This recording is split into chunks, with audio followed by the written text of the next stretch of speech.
Hello everyone, आज हम discuss करने वाले हैं about the topic gamma function.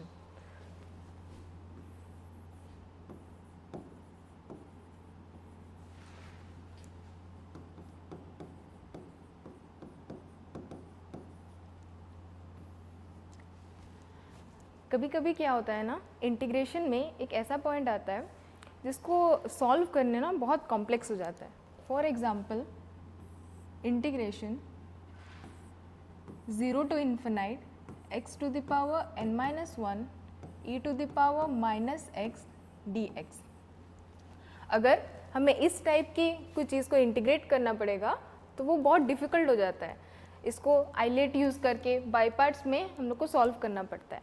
लेकिन अगर हम गामा फंक्शन का यूज़ करेंगे तो हम डायरेक्ट इस इंटीग्रेशन की जगह एक वैल्यू पुट कर सकते हैं, that is gamma of n। यहाँ पे n क्या है? n x के पावर में जो रहेगा वहाँ से हमें n मिल जाएगा। ओके, तो for example 0 to infinite x to the power 5 e to the power minus x dx। ठीक है, यहाँ पे देखो, यहाँ पे अगर n minus 1 है तो एक बढ़ जा रहा है, 1 इंक्रीज हो रहा है, सो x to the power 5 होगा तो इसका वैल्यू आ जाएगा गामा 6। ओके, फॉर और एक एग्जांपल लेते हैं। मान लो इंटीग्रेशन है 0 to infinite x to the power 3 e to the power minus x dx। तो इसका वैल्यू क्या होगा? जो n है वो एक इंक्रीज हो जाएगा, दैट इज गामा 4। तो इस तरह से जो ये कॉम्प्लेक्स इंटीग्रेशन है उसके जगह पे हम सिंपली ये वैल्यू पुट करके आंसर निकाल सकते हैं। इसका और एक फॉर्मूला होता है 0 to infinite x to the power n minus 1 e to the power minus ax dx। अगर इंटीग्रेशन इस फॉर्म में है, बस एक ही चेंज है, यहाँ पे सिर्फ माइनस एक्स था, यहाँ पे माइनस ए एक्स है, तो कुछ नहीं, बस एक छोटा सा चेंज होगा, gamma n upon a to the power n। तो इसका एग्जाम्पल लेते हैं। फॉर एग्जाम्पल क्वेश्चन में गिवन है 0 to infinite x to the power 3 suppose e to the power minus 4x dx। तो इसके जगह में हम क्या लिखेंगे? Gamma n। n क्या है? 3 से एक इंक्रीज कर देंगे, that is 4। Gamma 4 of a क्या होगा? 4, सो 4 to the power 4। Okay, next अगर हम देखें 0 to infinite x to the power मान लो 5 है, e to the power minus 2x dx है। अगर इंटीग्रेशन इस फॉर्म में होगा तो डायरेक्ट उसका वैल्यू क्या लिख सकते हैं? 5 + 1 that is 6, so gamma 6 upon a का वैल्यू है यहाँ पे 2, so 2 to the power n that is 6। इसको फाइनली हम क्या कर सकते हैं? टोटल सॉल्व करके टोटल इंटीग्रेशन का वैल्यू निकाल सकते हैं। Okay, next, prove that gamma of n + 1 is equal to n gamma n। ठीक है, ये वाली आइडेंटिटी को हम अभी प्रूव करेंगे यूजिंग गामा फंक्शन। कैसे करेंगे? देखो, हमारा बेसिक जो गामा फंक्शन था गामा n के लिए वो क्या था?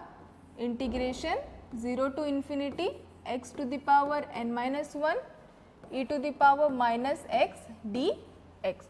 ठीक है, मतलब क्या हो रहा है यहाँ पे देख सकते हो, n है तो एक कम करके x का पावर में जा रहा है।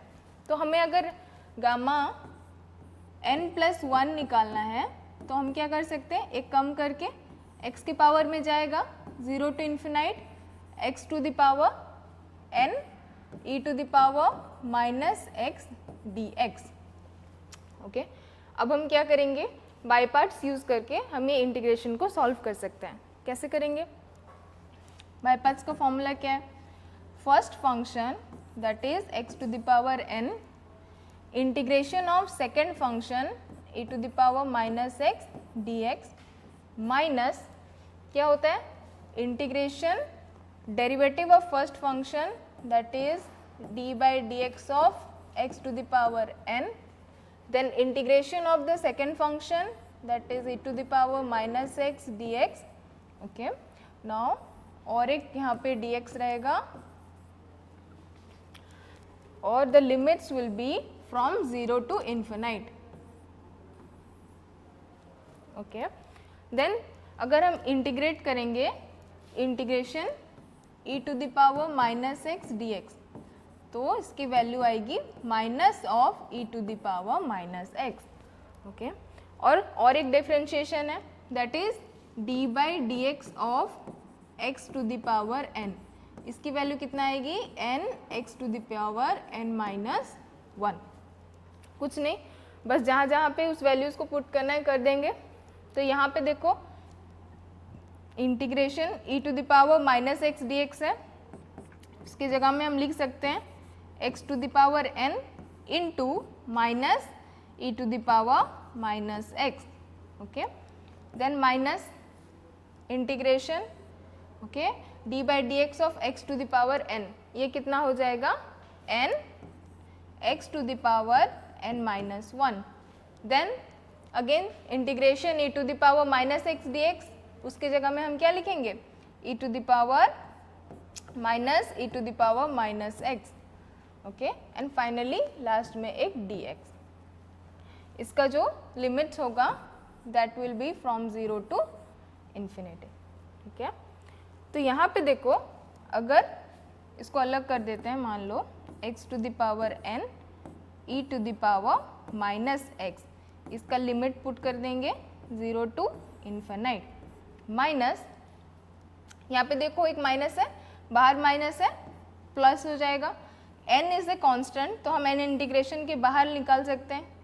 इंटीग्रेशन फ्रॉम 0 टू इन्फिनिटी, ये कितना बच गया x to the power n minus 1 e to the power minus x and dx.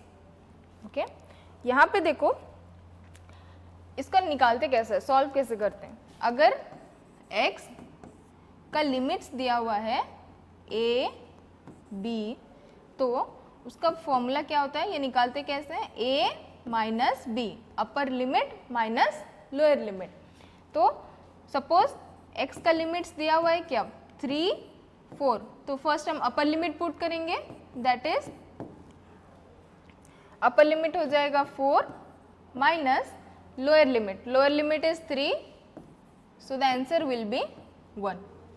Same चीज़ है, यहाँ पे हम क्या करेंगे, पहले अपर लिमिट पुट करेंगे x की जगह पे, तो पहला वाला टर्म क्या होगा infinity to the power n, दूसरे वाले टर्म में क्या होगा e to the power x की जगह में infinity, so e to the power minus infinity.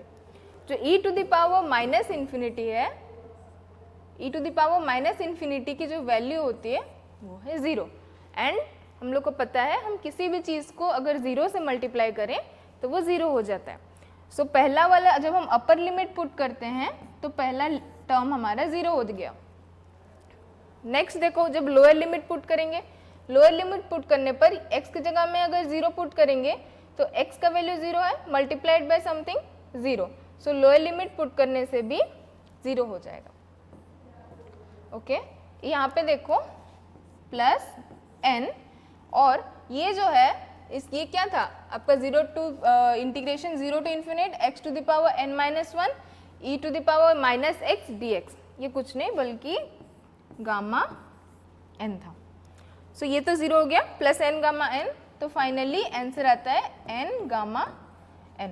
तो हमने स्टार्ट कहाँ से किया था, स्टार्ट हमने किया था फ्रॉम गामा n प्लस 1, और उसका वैल्यू कितना आया n गामा n. तो यही चीज़ हमें प्रूफ करनी थी. यहाँ से हम बहुत सारी चीज़ें निकाल सकते हैं. देखो क्या प्रूफ किया, x n plus 1 gamma is equal to n gamma n. ठीक है, तो मान लो हमें निकालने दिया गया रहेगा गामा 5 का वैल्यू, तो गामा 5 एक कम करेंगे gamma n, suppose n plus 1 है तो एक घट के यहाँ पे आ रहा है, एक कम हो जा रहा है, तो गामा 5 का क्या हो जाएगा 4 गामा 4. ठीक है, और नहीं समझ आ रहा है, देखो गामा 5 को हम लोग कैसे लिख सकते हैं, गामा ऑफ 4 प्लस 1, तो यहाँ पे n की वैल्यू हो गई 4, सो हमारा आंसर आ जाएगा 4 गामा 4। ओके, नेक्स्ट देखो, अगर हम गामा 4 का वैल्यू निकालें तो क्या हो जाएगा 3 गामा 3। अब हम क्या कर सकते हैं, गामा 4 के जगह पे हम लिख सकते हैं 4 इंटू 3 गामा 3। ओके, अगर हम गामा 3 की वैल्यू देखें तो कितना हो जाएगा 2 गामा 2।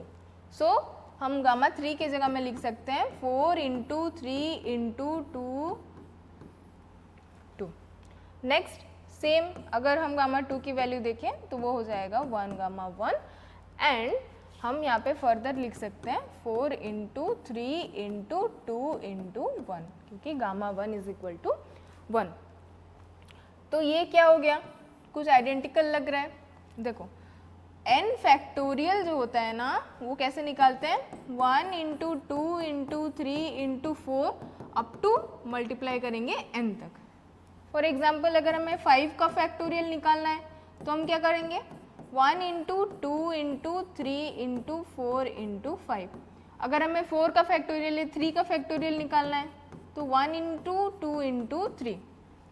ओके, सेम चीज़ यहाँ पे देखो 1 इंटू 2 इंटू 3 इंटू 4, तो इसको हम लोग क्या लिख सकते हैं 4 का फैक्टोरियल। ओके, तो हमने स्टार्ट किया था गामा 5 का वैल्यू क्या हो जाएगा 4 का फैक्टोरियल। 4 क्या है यहाँ पे, गामा 5 को हम लोग 4 प्लस 1 लिख सकते हैं, तो n क्या वैल्यू 4 है, ठीक है, तो ये n फैक्टोरियल है। दैट मीन्स हम क्या लिख सकते हैं gamma n plus 1 is equal to n का फैक्टोरियल। ये और एक चीज हमें मालूम पड़ती है। नेक्स्ट एक क्वेश्चन सॉल्व करते हैं। Question, prove that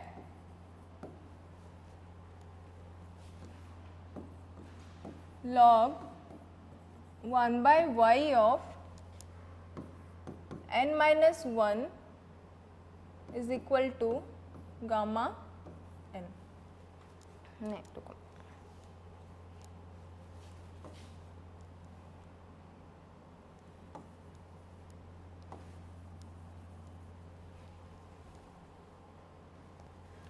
prove that integration 0 to 1 log 1 by y of n minus 1 dy is equal to gamma n। ये हमें प्रूफ करना है। तो this is the left hand side, that is the right hand side. तो left LHS is equal to integration 0 to 1 log 1 by y n minus 1 dy। इसको solve करने का first step क्या है, लेट, यहीं पे कर लेते हैं, let log 1 by y is equal to x। Okay, तो जब हम लॉगरिथमिक हटाएंगे तो ये क्या बन जाएगा 1 by y equal to e to the power x। तो अगर हम इसको रेसिप्रोकल कर दिए तो y का वैल्यू आ जाएगा e to the power minus x। Again अगर x के रेस्पेक्ट में डिफ्रेंशिएट कर देंगे तो ये बन जाएगा dy by d x equal to minus of e to the power minus x। तो dy का यहाँ से वैल्यू क्या आएगा, dy equal to minus e to the power minus x and dx। Okay, तो हम क्या कर सकते हैं, जो हमारा फर्स्ट इक्वेशन था यहाँ पे log 1 बाई वाई की जगह पे x पुट कर सकते हैं और dy के जगह पे minus e to the power minus x dx put कर सकते हैं। तो अगर यहाँ पे पुट कर देंगे तो क्या मिलेगा 0 to 1 log 1 बाई वाई की जगह में x, ठीक है, x to the power n minus 1 dy के जगह में minus e to the power minus x dx। Okay, minus को हम इंटीग्रेशन के बाहर निकाल सकते हैं, minus 0 to 1 x to the power n minus 1 e to the power minus x dx। अभी हमें लिमिट्स को चेंज करना है। देखो यहाँ पे जो लिमिट्स गिवन है वो y के लिमिट्स हैं, तो हम देखेंगे कि अगर y इज इक्वल टू 0 है तो log 1/y का वैल्यू क्या हो जाएगा, ठीक है। y को अगर हम 0 या पुट कर दे रहे 1/0 इन्फिनिट log इन्फिनिट, ये बन जाएगा इन्फिनिटी। नेक्स्ट अगर y का वैल्यू हमने 1 पुट किया तो log 1/y, y की जगह में 1 पुट करेंगे 1/1, तो log 1 क्या हो जाता है 0, ठीक है। तो हम क्या कर सकते हैं, जो यहाँ पे जहाँ पे 1 है हम वहाँ पे पुट कर सकते हैं 0, और जहाँ पे 0 है हम वहाँ पे log 1/y के टर्म्स में पुट कर सकते हैं इन्फिनिट। तो x to the power n minus 1 e to the power minus x dx। अब क्या करेंगे, हमारा जो बेसिक इक्वेशन था गामा n का वो क्या था, 0 to infinity x to the power n minus 1 e to the power minus x dx। तो इसके फॉर्म में लाना है, कुछ डिफरेंस नहीं है, बस हमें लिमिट्स को एक दूसरे की जगह पे लाना है। तो जो हम लिमिट्स एक्सचेंज करते हैं तो एक नेगेटिव साइन आ जाता है, वो नेगेटिव क्या होगा, बाहर वाले नेगेटिव के साथ मिलके पॉजिटिव हो जाएगा और ये बनेगा 0 to infinite x to the power n minus 1 e to the power minus x dx, और इसकी वैल्यू क्या होती है gamma n। Thus that is equal to RHS।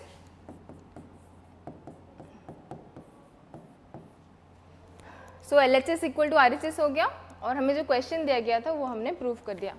So thank you everyone, हम लोग नेक्स्ट क्लास डिस्कस करेंगे।